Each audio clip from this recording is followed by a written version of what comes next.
Hello বন্ধুরা, welcome to only sports video. এই ভিডিওতে কথা হলো আজকে এএফসি চ্যাম্পিয়ন্স লিগ 2 এর ড্র ছিল। তো সেই ড্রতে মোহনবাগান কোন গ্রুপে পড়লো এবং এফসি গোয়া কোন গ্রুপে পড়লো এবং রোনাল্ডো কি ভারতে খেলতে আসে, তো সেই বিষয় নিয়ে আলোচনা করব এই ভিডিওতে। তো ভিডিওটি সবাই শেষ পর্যন্ত দেখতে থাকো, আর চ্যানেলে নতুন হয়ে থাকলে চ্যানেলটি সাবস্ক্রাইব করে পাশে থাকা বেল আইকনটিকে অন করে পাশে থেকো। তো সেখানে এএফসি চ্যাম্পিয়ন্স লিগ 2তে মোহনবাগান পড়েছে গ্রুপ সিতে আর গ্রুপ ডিতে পড়েছে এফসি গোয়া। তো সেখানে মোহনবাগানের বিরুদ্ধে না খেললেও এফসি গোয়ার বিরুদ্ধে রোনাল্ডো খেলতে আসছে ভারতে। তো রোনাল্ডোকে আমরা অবশেষে ভারতে দেখতে পারবো, কিন্তু সেটা এফসি গোয়ার হয়ে গোয়াতে দেখতে পারবো, কিন্তু রোনাল্ডোকে আমরা কলকাতায় দেখতে পারবো না। তো যেহেতু রোনাল্ডোর ক্লাব আল নাসারের সঙ্গে মোহনবাগানের ম্যাচ পড়েনি, এফসি গোয়ার ম্যাচ পড়েছে গ্রুপ ডিতে রয়েছে আল নাসার। তো গ্রুপ ডির খেলা পড়েছে আল নাসারের সঙ্গে এফসি গোয়ার। তো এফসি গোয়ার সঙ্গে ম্যাচ হবে আল নাসারের। তো সেখানেই আমরা রোনাল্ডোকে দেখতে পারবো ইন্ডিয়াতে আসতে। তো জাস্ট বলতে নেই, একটুখানির জন্য হাতছাড়া হয়ে গেল দুটো টিম একই গ্রুপে পড়ার হাত থেকে, যেখানে মোহনবাগান পড়েছে গ্রুপ সিতে এবং আল নাসার পড়েছে গ্রুপ ডিতে। তো যেখানে যখন পট 3 ড্র হচ্ছিল তখন দুটো টিম উঠে গেছিল এবং 3 নম্বর টিমটা যদি ইস্তিকলাল এফসি যদি গ্রুপ সিতে পড়তো আর যদি তারপরে শুধু মোহনবাগানই পড়ে থাকতো, তাহলে মোহনবাগান গ্রুপ ডিতেই পড়তো আল নাসারের সঙ্গে। এবং পট 4-এর ড্রয়ের সময় এফসি গোয়া পড়লো সবার লাস্টে গ্রুপ ডিতে।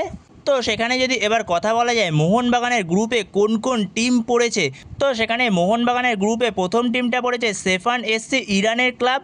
এরপরে সেকেন্ড যে টিমটা পড়েছে সেটা হলো আল হুইসেন, সেটা হলো জর্ডানের ক্লাব। এবং থার্ডে রয়েছে মোহনবাগান ইন্ডিয়া থেকে, এবং ফোর্থে রয়েছে আহাল এফসি, সেটা হলো তাজিকিস্তানের ক্লাব। তো সেখানে মোহনবাগানের গ্রুপটা যথেষ্ট একটা কঠিন গ্রুপই পড়েছে বলা যেতে পারে, খুব একটাও সহজ গ্রুপ পড়েনি। তো যেখানে মোহনবাগানের গ্রুপে সেফান এসসি ইরানের ক্লাব, এই টিমটা যথেষ্ট ভালো একটা টিম, প্রায় 122 কোটি টাকার মতো মার্কেট ভ্যালু, যেখানে আগের সিজনে ইরানের লিগে 2 নম্বরে শেষ করেছে। এছাড়াও আহাল এফসি যেটা তাজিকিস্তানের ক্লাব, তো তাজিকিস্তানের ক্লাব যথেষ্ট ভালো একটা ক্লাব হয়।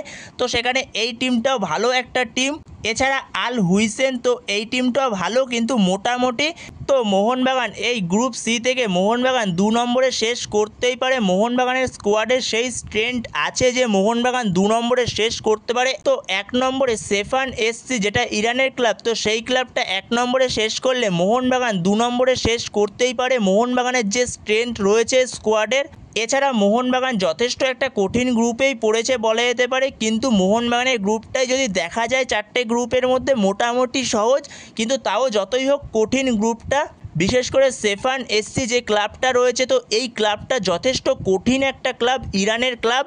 এর পাশাপাশি গ্রুপ ডিতে এফসি গোয়া রয়েছে। তো এফসি গোয়ার গ্রুপে রয়েছে আল নাসার সৌদি আরব থেকে। এছাড়াও সেকেন্ড টিমটার নাম হচ্ছে আল জাওরা এফসি, এবং থার্ডে রয়েছে ইস্তিকলাল এফসি, এবং ফোর্থে রয়েছে এফসি গোয়া। তো সেখানে মোহনবাগান আর এফসি গোয়া পরপর দুটো গ্রুপে পড়েছে সি এবং ডিতে। তো সেখানে আল নাসারের সঙ্গে মোহনবাগানের দেখা হওয়ার আরও একটা পসিবিলিটি এখনও রয়েছে। তো সেখানে যদি মোহনবাগান গ্রুপ স্টেজ থেকে কোয়ালিফাই করতে পারে, আর যদি ওদিক থেকে আল নাসার তো কোয়ালিফাই করবেই গ্রুপ ডি থেকে, তো সেই ক্ষেত্রে তখন গিয়ে আল নাসার এবং মোহনবাগানের দেখা হতে পারে রাউন্ড অফ 16-এ অথবা কোয়ার্টার ফাইনালে। তো এরকম জায়গায় গিয়ে দেখা হতে পারে।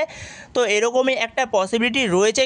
তো এছাড়া তো এফসি গোয়ার সাথে তো আল নাসার খেলবেই গ্রুপ স্টেজে। তো সেখানে রোনাল্ডো তো ভারতে আসছে। এছাড়াও কিছু কিছু জায়গা থেকে যেরকমটা শোনা যাচ্ছে, আল নাসারের যে অ্যাওয়ে ম্যাচগুলো রয়েছে এএফসি চ্যাম্পিয়ন্স লিগে, তো সেগুলো আল নাসারের হয়ে নাও খেলতে পারে ক্রিশ্চিয়ানো রোনাল্ডো। তো সেখানেই পরবর্তী সময় দেখা যাক ক্রিশ্চিয়ানো রোনাল্ডো সে আসে কিনা ইন্ডিয়াতে এফসি গোয়ার বিরুদ্ধে খেলতে। তো সেখানে ইন্ডিয়াতে রোনাল্ডো ফ্যান্সদের জন্য দারুণ একটা সুখবর যে রোনাল্ডো ভারতে খেলতে আসছে, গোয়াতে খেলতে আসবে। তো তারা দেখতে পারবে যদি রোনাল্ডো আসে। এছাড়া যদি গ্রুপ সিতে আল নাসার আর গ্রুপ ডিতে মোহনবাগান যদি পড়তো, তো সেক্ষেত্রে আমরা ক্রিশ্চিয়ানো রোনাল্ডোর আল নাসারের সঙ্গে ক্রিশ্চিয়ানো রোনাল্ডোকেও আমরা কলকাতায় খেলতে দেখতে আসতে পারতাম। তো সেখানে সেটা দেখা যাক পরবর্তী সময় সেটা পসিবল হয় কি না। তো পরবর্তী সময় যদি মোহনবাগান গ্রুপ থেকে কোয়ালিফাই করতে পারে আর ওদিক থেকে যদি আল নাসার যদি সেরকম জায়গায় কোয়ালিফাই করে, তো সেক্ষেত্রে ম্যাচ হতে পারে। তো সেখানে সেটা পরবর্তী সময়ে ততক্ষণ আমাদের অপেক্ষা করতে হবে। তো সেখানে দেখা যাক পরবর্তী সময় সেটা হয় কি না। তো বন্ধুরা এই ভিডিওতে এই পর্যন্তই। তো রোনাল্ডো যে ভারতে খেলতে আসছে, তো তোমরা এ বিষয়ে কতটা খুশি, তো তোমাদের মতামত অবশ্যই কমেন্ট বক্সে জানিও। তো এই ভিডিওতে এই পর্যন্তই। তো এই ভিডিওতে এই আপডেটগুলো নিয়ে আলোচনা করার ছিল। তো ভিডিওটি ভালো লাগলে অবশ্যই লাইক শেয়ার সাবস্ক্রাইব করতে ভুলো না। তো নেক্সট ভিডিওতে দেখা হচ্ছে, ততক্ষণের জন্য বাই বাই।